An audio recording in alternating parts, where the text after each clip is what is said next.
বাংলাদেশের উত্তর পশ্চিমাঞ্চলের কয়েকটি এলাকায়, বিশেষ করে পদ্মা নদীর তীরবর্তী জেলা ও চরাঞ্চলে গত কিছুদিন যাবৎ বিষাক্ত রাসেলস ভাইপার সাপের কামড় বেশ কয়েকজন আহত হয়েছেন, যাদের মধ্যে অন্তত 2 জন মারা গেছেন।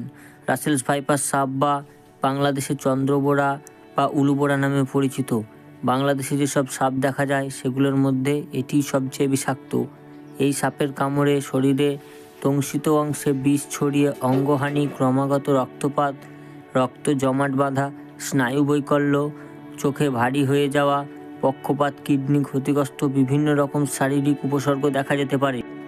তবে আশ্চর্যের বিষয় হলো, সাপের এই প্রজাতিটি বাংলাদেশ থেকে বহু বছর আগে বিলুপ্ত হয়ে গিয়েছিল বলে ধারণা করা হচ্ছিল, কিন্তু গত 10 থেকে 12 বছর আগে থেকে আবারও এই সাপের কামড়ানোর ঘটনার প্রমাণ পাওয়া যাচ্ছে।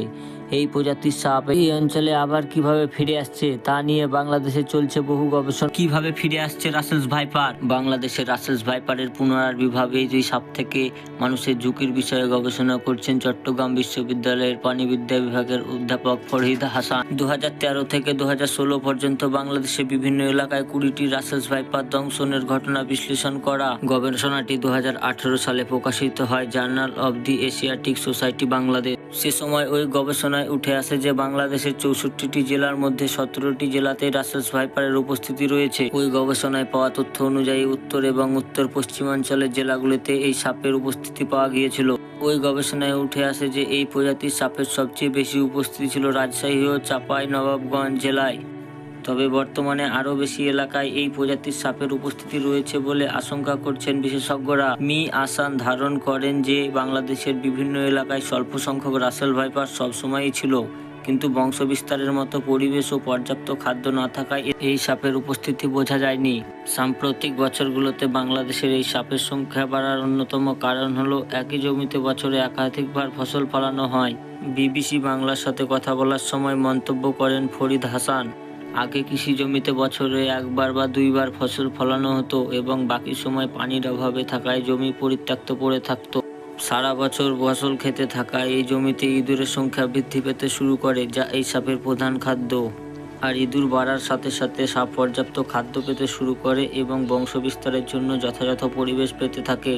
ঘন ঝোপ আর পরিত্যক্ত জমি অপেক্ষাকৃত কমে যাওয়ায় এই সাপ কৃষি জমিতেই থাকে, যার ফলে যারা মাঠে কৃষিকাজ করেন তারা রাসেলস ভাইপারের দংশনের সবচেয়ে বেশি শিকার হয়ে থাকেন। এছাড়া বর্ষাকালে নদীর পানি বাড়ার ফলে ভারত নদ নদী থেকে ভেসে আসে এই সাপ বাংলাদেশে প্রবেশ করতে পারে বলে জানান মীর আহসান। এখনো পর্যন্ত পদ্মা অববাহিকায় এই সাপ সবচেয়ে বেশি পাওয়া গেছে।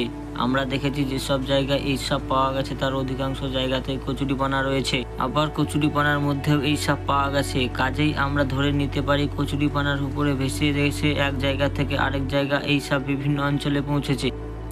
মূলত বাংলাদেশের উত্তর ও পশ্চিমাঞ্চলের রাসেলস ভাইপারের উপস্থিতি সবচেয়ে বেশি প্রমাণ পাওয়া গেছে, কিন্তু সম্প্রতি দক্ষিণাঞ্চলের জেলা পটুয়াখালীতেও এই সাপের দেখা মিলেছে বলে জানান অধ্যাপক ফরিদ হাসান। এছাড়া 2014-15 সালে উত্তর পশ্চিমাঞ্চলের কয়েকটি চর এলাকায় বিভিন্ন জায়গা থেকে উদ্ধার করা অন্তত 5টি রাসেলস ভাইপার সাপ অবমুক্ত করা হয়। তবে অধ্যাপক হাসান মনে করেন, অবমুক্ত করা অল্প কয়েকটি সাপ বাংলাদেশের এই প্রজাতির সংখ্যা বাড়ানোর পেছনে খুব বেশি ভূমিকা রাখেনি। বাংলাদেশে রাসেলস ভাইপারের দংশনের হার খুব বেশি না হলেও ভারতে প্রতি বছর যে পরিমাণ সর্পদংশনের ঘটনা ঘটে তার মধ্যে অন্তত 43% এবং শ্রীলঙ্কায় প্রতি বছর মোট সর্পদংশনের 30 থেকে 40% রাসেলস ভাইপারের কারণে হয়ে থাকে। সাধারণত কৃষি জমিতে থাকে বলে মানুষ অনেকেই সবসময় সাপের গায়ে পা দেয় বা না জেনে একে বিরক্ত করে থাকে। রাসেলস ভাইপার বিরক্ত বোধ করলে আচমকা তাকে আক্রমণ করে থাকে। এই প্রজাতির সাপের কামড়ের কিছুক্ষণ পরই দংশিত স্থানে তীব্র ব্যথা অনুভব হয়। ব্যথার পাশাপাশি দংশিত স্থান তাড়াতাড়ি ফুলে যায় এবং ঘন্টা খানেকের মধ্যে দংশিত স্থানের কাছে শরীরের আরও কয়েকটি অংশ আলাদাভাবে ফুলে যায়। দ্রুত চিকিৎসা না করা হলে নিম্ন রক্তচাপ, কিডনি অকার্যকর হওয়া সহ বিভিন্ন ধরনের শারীরিক সমস্যা তৈরি হতে পারে। বিশ্ব সংস্থার 2018 সালের তথ্য অনুযায়ী বিশ্বে প্রতি বছর প্রায় 54 লাখ মানুষ সাপের দংশনে দংশিত হয়, যার মধ্যে প্রতি বছর অন্তত 1 লাখ মানুষ মারা যায়। আর সাপের দংশনে আহত হয়ে বছরে প্রায় 4 লাখ মানুষের অঙ্গ ক্ষতিগ্রস্ত হয় অথবা পঙ্গুত্ব বরণ করেন।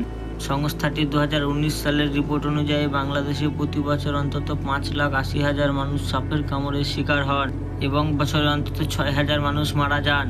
তো বন্ধুরা, ভিডিওটা দেখার জন্য ধন্যবাদ এবং পাশে থাকবেন, চ্যানেলটিকে সাবস্ক্রাইব করে বেল নোটিফিকেশন অন করে। তবে